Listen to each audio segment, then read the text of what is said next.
Hi viewers. This is Smith. I just want to show you how to fix the engine noise on Toyota Camry. This is a 2008 Altis PBTI model. We'll have a look on the front of the car. This is the model. It's Toyota Camry. Open the hood. And this is the engine, 2.4 engine. Yeah. And we're gonna start the car now so you can hear the noise.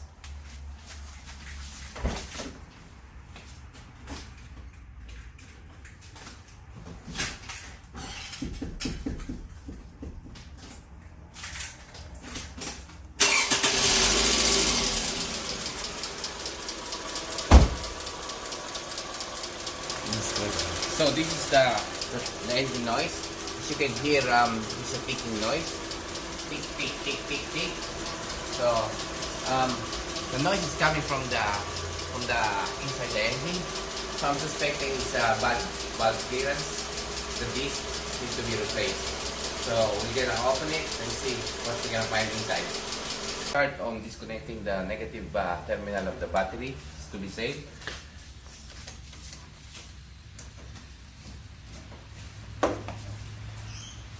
And we're gonna use a ratchet with the extension and 10mm socket. Remove the cover.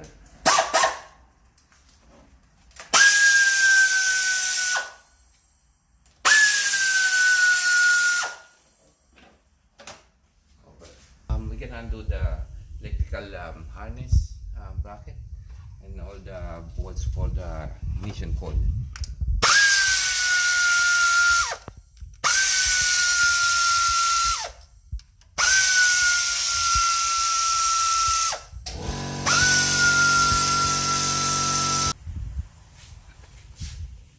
So we remove the ignition coil and we're gonna remove this PCB ventilation crankshaft hose.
So after you remove all the bolts here, the 10 main bolts for the rocker cover gasket bolts, there's 2, 4, 6, 8, 10.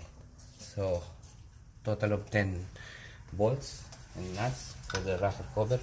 Just pry carefully on this side, on this edge, just to remove the silicone gasket sticking on it. Just be careful of prying on the edge because it might damage the edge and it's gonna leak on. So after feel it's a bit free, just make it sure every edge is free, it's not leaking. You have to carefully lift this side. This what's the wiring harness bracket. That side.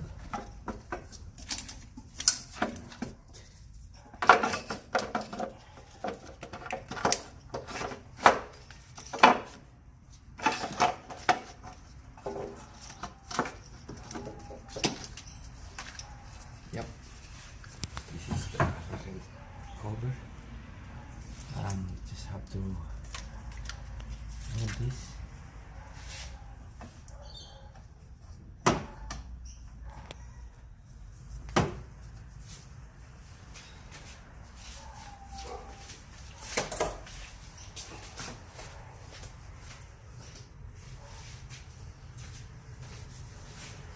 Now you can see the engine rocker. This is camshaft, twin camshaft, and as you can see, we're gonna inspect every single bulb disc clearance from the lobe. This is what you call camshaft lobe. So this is this underneath. So we're gonna measure its clearance. So we determine which bulbs is loose. That's making ticking noise. Camshaft, twin camshaft engine. This is what you call camshaft, cam lobe, and underneath is got a disc on it. That's what you call disc, bulb disc, to adjust the clearance. The clearance is depending on the thickness of the disc underneath. So what we're gonna do now is we're gonna measure its clearance of intake bulbs and exhaust bulbs to determine which one is loose. So when we're determining the loose one, then we need to replace the disc. It's causing the noise of the engine. To check the clearance of the bulbs, you need to use the feeler gauge, and the exhaust clearance is supposed to be 0.3 mm, between 0.3 and 0.40 mm.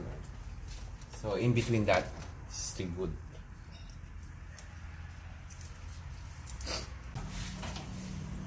This side is exhaust and that side is intake. So we put this 30. Yeah, it's loose. Use this loose.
We use first measurement. We use the 30.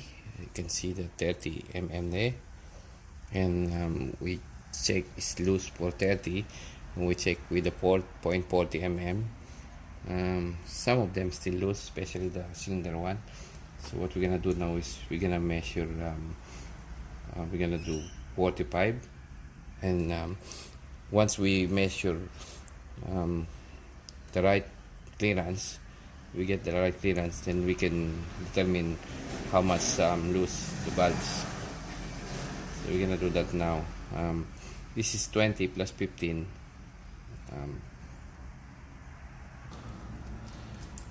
45. So we'll check this now. It's gonna be. They're still loose.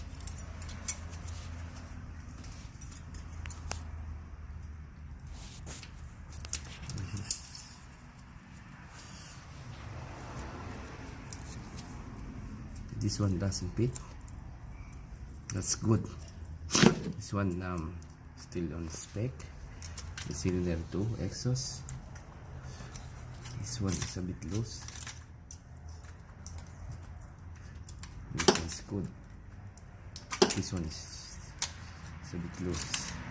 But the very loose one is the cylinder 1. It's really big clearance in it. So it's not supposed to be like that.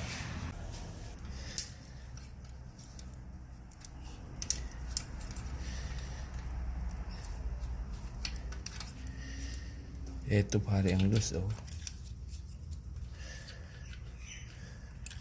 Ito yung pinaka-loose sa lahat. That's the loose one. 7.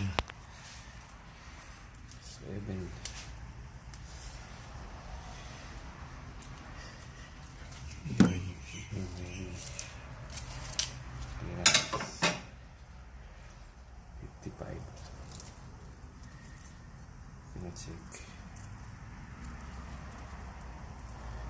20 plus 35, that's 55. So that's 55. It still fits. Wow, that's huge. So we find the problem.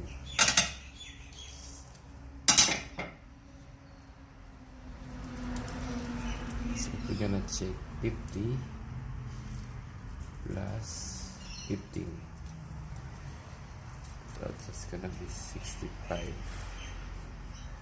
We'll see if that's gonna fit. 65. Yeah, still loose. Still big clearance.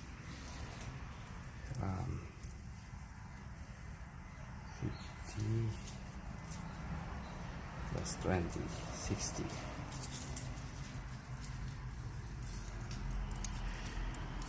Wow, that still fits.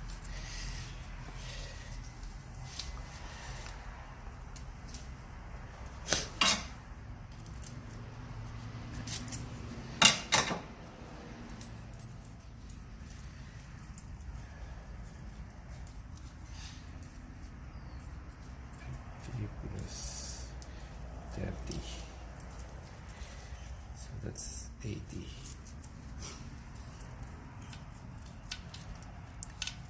It still fits.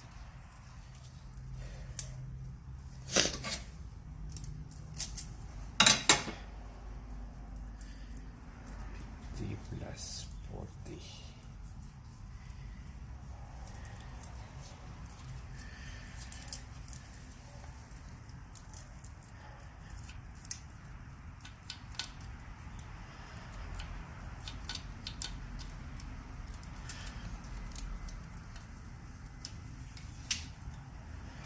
So the first bulb still fits 90 mm, but the second bulb exhaust from the first cylinder doesn't fit anymore. So it means we still keep going on this.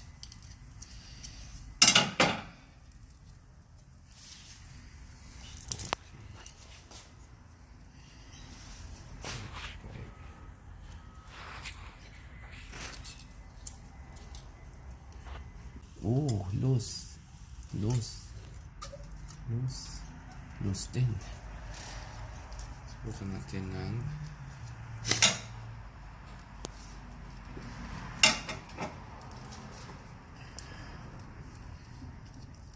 natin ng 40.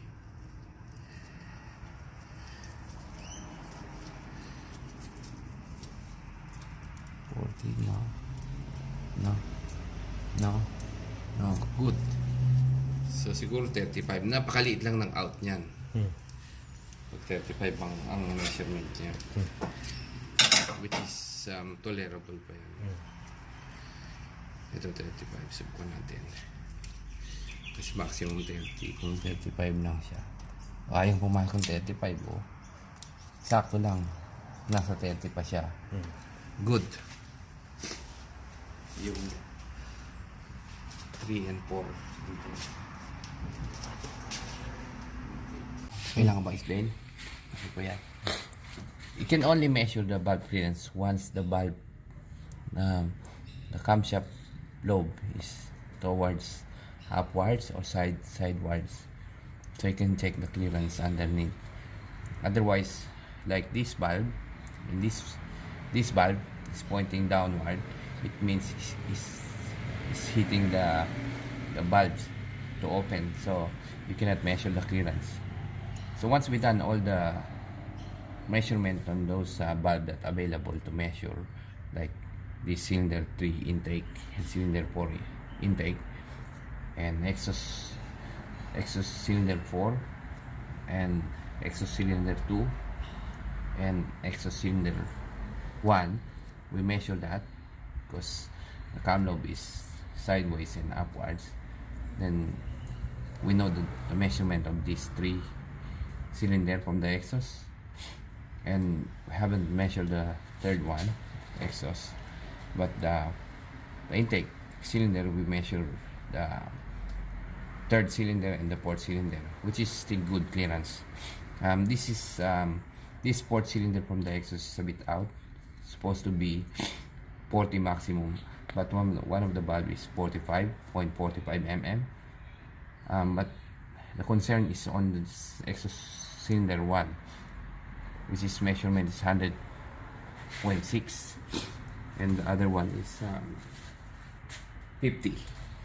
So this cylinder exhaust is really out, triple the value of the allowed clearance. So definitely this is the cylinder that is making noise. We're gonna keep going measuring the valves. Doing that, we have to rotate the engine so we can reposition the cam lobe.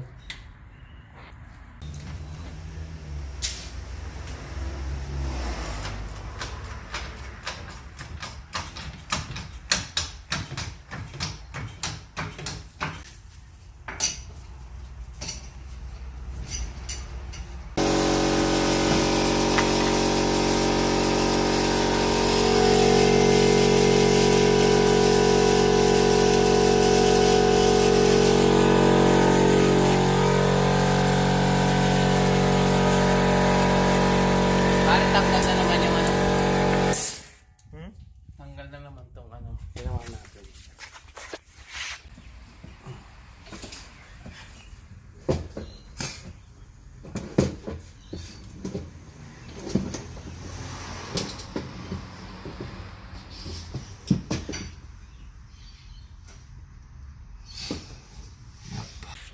So before doing the camshaft, you have to put it on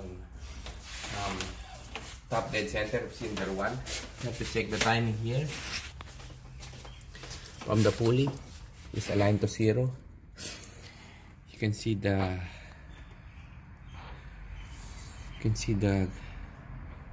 mark there. I will point you. That can you see it there?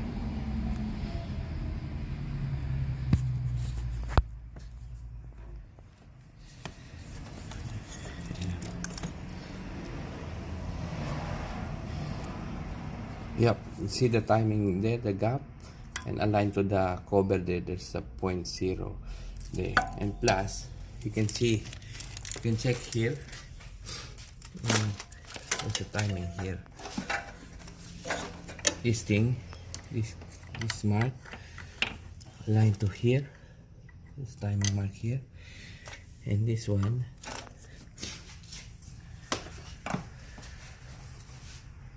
Here, this is a timing mark here.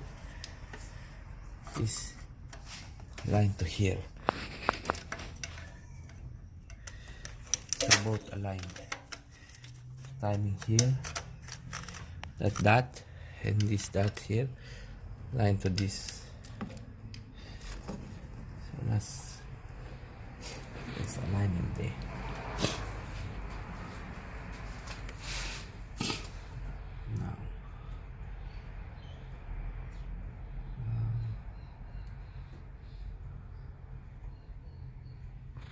First cap and second, third, fourth sequence. Bearing cap for the camshaft. Then you can see, as you can see, I put timing paint mark here and paint mark there, and I even put cable ties just to secure the gear doesn't jump from the chain. Sorry, and we can remove this cap that's kind of issue. So this is the first cap. Got the first cap. So this one, just have to be very careful on mixing this one. So this is the second cap from the exhaust. Put it there. And the big issue here is this one, the first cap from the exhaust. Hopefully we can manage to remove this one. That's it. Yep. So this one, now I'm using this magnetic thing to get this one. Now we're gonna measure this one now. As we can measure before, the clearance from this to that lobe is big gap. It's 0.106 mm instead of maximum 0.40. So we're gonna measure the thickness now from this bottom end to the top. Micrometer to measure how much thickness on this. Then we're gonna add that 0.60 or 0.70 mm to make it to make the right clearance from when we're gonna measure it again.